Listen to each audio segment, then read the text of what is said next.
O zelo de Deus pela sua palavra. 1 Reis 13. Não é sem motivo que o livro de Crônicas omite quase tudo que se refere à história dos reis de Israel, Reino do Norte, porque desde a inauguração daquele reino com Jeroboão, os israelitas se desviaram dos caminhos do Senhor, e passaram a viver como todas as demais nações pagãs. Assim, como estas não eram dignas de terem seus feitos registrados na palavra de Deus, de igual modo, esta honra foi retirada de Israel, quando o povo de Judá voltou do cativeiro babilônico, e foram escritos os livros de crônicas para incentivar os judeus a reconstruírem a vida da nação, em torno das coisas relativas ao trono de Davi e dos seus sucessores em Judá. Mas, para o nosso ensino e advertência, quanto ao que sucede àqueles que voltam suas costas para o Senhor, foi ordenado por ele que ficasse registrado nos livros dos reis toda a história relativa ao reino apóstata de Israel. O reino do norte, somente não foi abandonado definitivamente por Deus, por causa da promessa que ele havia feito aos patriarcas, de ser o Deus dos seus descendentes, e também porque muitos deles, ao verem o que sucedia em Judá com os reis que andaram nos seus caminhos, desertaram do reino do norte, e vieram habitar em Judá e em Benjamim, para fugirem da idolatria que imperava em Israel. Deus não era apenas o Deus da tribo de Judá e Benjamim, mas de todas as demais tribos de Israel. E mesmo na infidelidade deles à aliança, anulando a mesma, por estar transgredindo seus mandamentos, ele o suportou na sua longanimidade e lhes enviou profetas para chamá-los ao arrependimento, tal como havia feito no período dos juízes. Mas se eles foram poupados naquele período, porque sempre se arrependiam e voltavam para o Senhor, agora já não voltavam mais a servi-lo, como nação, com fidelidade, em nenhuma das gerações do período do Reino do Norte, e por isso foram expulsos da terra que lhes havia sido dada por promessa.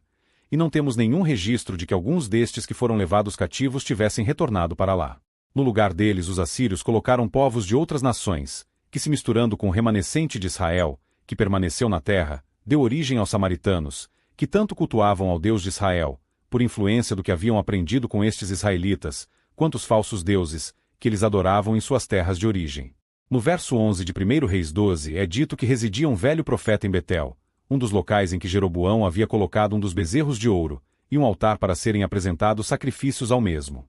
No entanto, tudo indica que este profeta havia se acomodado ao culto instituído por Jeroboão, de modo a não sofrer qualquer tipo de perseguição, caso protestasse contra aquele culto idólatra. Era um homem de Deus que havia se aposentado por conveniência pessoal, e assim, quando Deus quis protestar contra o culto que Jeroboão realizava em Betel, não usou este homem que fizera a si mesmo um desacreditado, mas a um profeta que veio de Judá e do qual se diz que era homem de Deus, indicando seu caráter de ser alguém que se consagrara ao seu serviço, e Reis 12.1. E ele chegou ao altar de Betel, no justo momento que o rei Jeroboão se preparava para queimar incenso nele. Ele profetizou contra o altar do bezerro de Betel, que um filho que nasceria à casa de Davi, cujo nome seria Josias, sacrificaria sobre ele os falsos sacerdotes que ministravam a mando de Jeroboão, oferecendo sacrifícios e queimando incenso, e que ossos humanos seriam queimados por Josias naquele altar. 1 Reis 12 verso 2. Para confirmar que aquelas palavras provinham do Senhor, disse que ele lhes daria um sinal naquele instante, fazendo com que o altar se fendesse, e as cinzas que estavam sobre ele seriam derramadas. Verso 3. No momento mesmo que esta palavra foi liberada, Jeroboão estendeu a mão com a qual estava oferecendo incenso sobre o altar e a voltou na direção do profeta, ordenando que ele fosse preso, e na mesma hora sua mão secou e ele não podia movê-la. Verso 4. Simultaneamente, o altar se fendeu e a cinza se derramou conforme o profeta havia afirmado que ocorreria como um sinal da parte de Deus de que a palavra proferida contra o altar seria cumprida no tempo apropriado. V5. Josias seria levantado como rei de Judá e daria cumprimento a esta palavra cerca de 300 anos depois. Jeroboão rogou ao profeta que intercedesse em seu favor junto do Senhor seu Deus, do profeta, para que a sua mão fosse curada. E tendo o profeta orado, ela ficou como antes. Verso 6. Isto foi feito pelo Senhor para manter o seu profeta em segurança, de maneira que Jeroboão temesse fazer qualquer mal contra ele.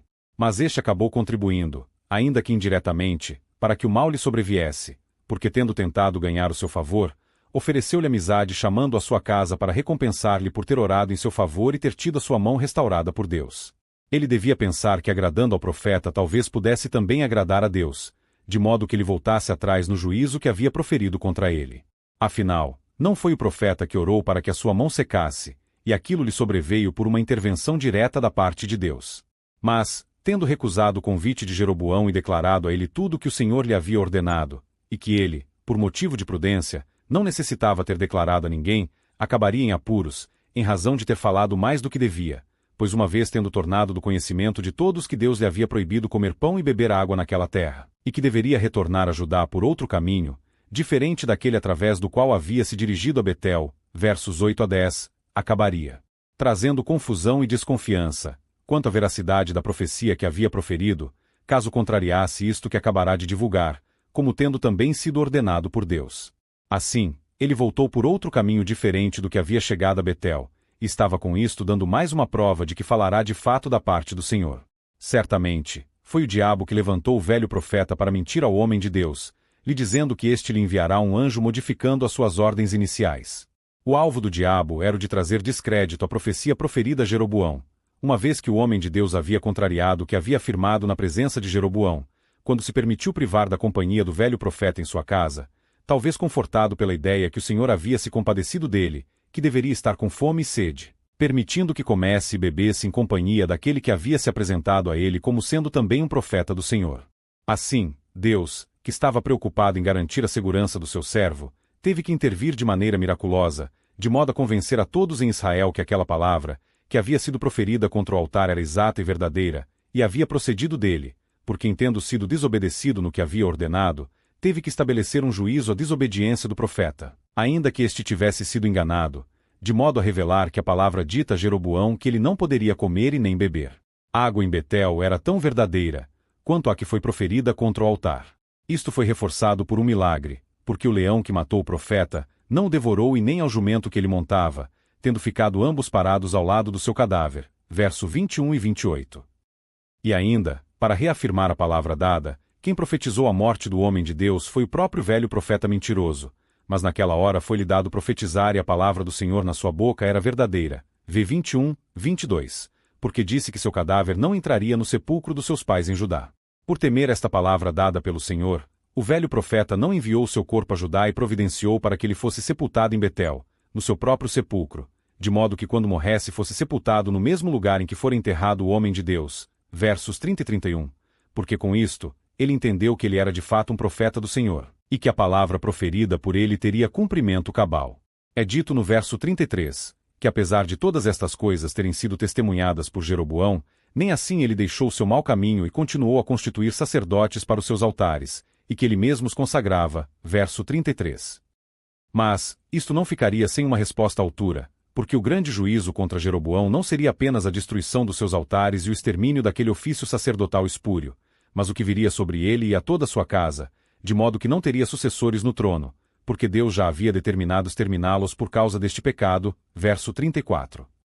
Todos estes juízos do Senhor continham também uma grande manifestação da sua misericórdia por Israel, porque muitos viriam a se arrepender da sua idolatria e fugiriam de Israel para Judá, em face de todas estas coisas que estavam sendo realizadas pelo Senhor contra a idolatria deles e de Jeroboão. Passamos agora à leitura de 1 Reis 13. Eis que, por ordem do Senhor, veio de Judá a Betel um homem de Deus, e Jeroboão estava junto ao altar, para queimar incenso. 2 E o homem clamou contra o altar, por ordem do Senhor, dizendo: Altar, altar. Assim diz o Senhor: Eis que um filho nascerá à casa de Davi, cujo nome será Josias, e qual sacrificará sobre ti os sacerdotes dos altos que sobre ti queimam incenso, e ossos de homens se queimarão sobre ti. 13 Deu naquele mesmo dia um sinal, dizendo: Este é o sinal de que o Senhor falou: Eis que o altar se fenderá, e a cinza que está sobre ele se derramará. 4 Sucedeu, pois que, ouvindo o rei Jeroboão a palavra que o homem de Deus clamara contra o altar de Betel, estendeu a mão de sobre o altar, dizendo: Pegai-o. E logo, a mão que estendera contra ele secou-se, de modo que não podia tornar a trazê-la a si. 5 E o altar se fendeu, e a cinza se derramou do altar, conforme o sinal que o homem de Deus, por ordem do Senhor, havia dado. 6 Então respondeu o rei, e disse ao homem de Deus: Súplica ao Senhor teu Deus, e roga por mim, para que se me restitua a minha mão. Pelo que o homem de Deus suplicou ao Senhor, e a mão do rei se lhe restituiu, e ficou como dantes. 7 Disse então o rei ao homem de Deus: Vem comigo à minha casa, e conforta-te, e dar-te-ei uma recompensa. 8 Mas o homem de Deus respondeu ao rei: Ainda que me desses metade da tua casa, não iria contigo, nem comeria pão, nem beberia água neste lugar. 9 Porque assim me ordenou o Senhor pela sua palavra, dizendo: Não comas pão, nem bebas água, nem voltes pelo caminho por onde vieste. 10 Ele, pois, se foi por outro caminho, e não voltou pelo caminho por onde viera a Betel. 11 Ora, morava em Betel um velho profeta. Seus filhos vieram contar-lhe tudo o que o homem de Deus fizera aquele dia em Betel, e as palavras que ele dissera ao rei, contaram-nas também a seu pai. 12 Perguntou-lhe seu pai: por que caminho se foi? Pois seus filhos tinham visto o caminho por onde fora o homem de Deus que viera de Judá. 13 Então disse a seus filhos: albardai-me o jumento. E albardaram-lhe o jumento, no qual ele montou. 14 E tendo ido após o homem de Deus, achou sentado debaixo de um carvalho, e perguntou-lhe: és tu o homem de Deus que vieste de Judá? Respondeu ele: sou. 15 Então lhe disse: vem comigo à casa, e come pão. 16 Mas ele tornou: não posso voltar contigo, nem entrar em tua casa, nem tampouco comerei pão, nem beberei água contigo neste lugar. 17 Porque me foi mandado pela palavra de Senhor: ali não comas pão, nem bebas água, nem voltes pelo caminho por onde vieste. 18 Respondeu-lhe o outro: eu também sou profeta como tu, e um anjo me falou por ordem do Senhor, dizendo: faze-o voltar contigo à tua casa, para que coma pão e beba água. Mas mentia-lhe. 19 Assim o homem voltou com ele, comeu pão em sua casa, e bebeu água. 20 Estando eles à mesa, a palavra do Senhor veio ao profeta que o tinha feito voltar. 21 E ele clamou ao homem de Deus que viera de Judá, dizendo: assim diz o Senhor, porquanto foste rebelde à ordem do Senhor, e não guardaste o mandamento que o Senhor teu Deus te mandara. 22 Mas voltaste, e comeste pão e bebeste água no lugar de que te dissera: não comas pão, nem bebas água. O teu cadáver não entrará no sepulcro de teus pais. 23 Havendo eles comido e bebido, albardou o jumento para o profeta que fizera voltar. 24 Pois, se foi, e um leão o encontrou no caminho, e o matou. O seu cadáver ficou estendido no caminho, e o jumento estava parado junto a ele, e também o leão estava junto ao cadáver. 25 Passando por ali alguns homens, viram o cadáver estendido no caminho, e o leão ao lado dele. Foram, pois, e o disseram na cidade onde o velho profeta habitava. 26 Quando o profeta que o fizera voltar do caminho ouviu isto, disse: é o homem de Deus, que foi rebelde à palavra do Senhor. Por isso o Senhor o entregou ao leão, que o despedaçou e matou, segundo a palavra que o Senhor lhe dissera. 27 E disse a seus filhos: albardai-me o jumento. Eles lhe albardaram.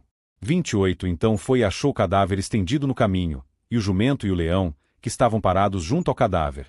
O leão não havia devorado, nem havia despedaçado o jumento. 29 Então o profeta levantou o cadáver do homem de Deus, e pondo em cima do jumento, levou-o consigo. Assim veio o velho profeta à cidade para o chorar e o sepultar. 30 E colocou o cadáver no seu próprio sepulcro, e prantearam-no, dizendo: ah, irmão meu. 31 Depois de o haver sepultado, disse a seus filhos: quando eu morrer, sepultai-me no sepulcro em que o homem de Deus está sepultado, ponde os meus ossos junto aos ossos dele. 32 Porque certamente se cumprirá o que, pela palavra de Senhor, clamou, contra o altar que está em Betel, como também contra todas as casas dos altos que estão nas cidades de Samaria. 33 Nem depois destas coisas deixou Jeroboão o seu mau caminho, porém tornou a fazer dentre todo o povo sacerdotes dos lugares altos, e a qualquer que o queria consagrava sacerdote dos lugares altos. 34 E isso foi causa de pecado à casa de Jeroboão, para destruí-la e extingui-la da face da terra.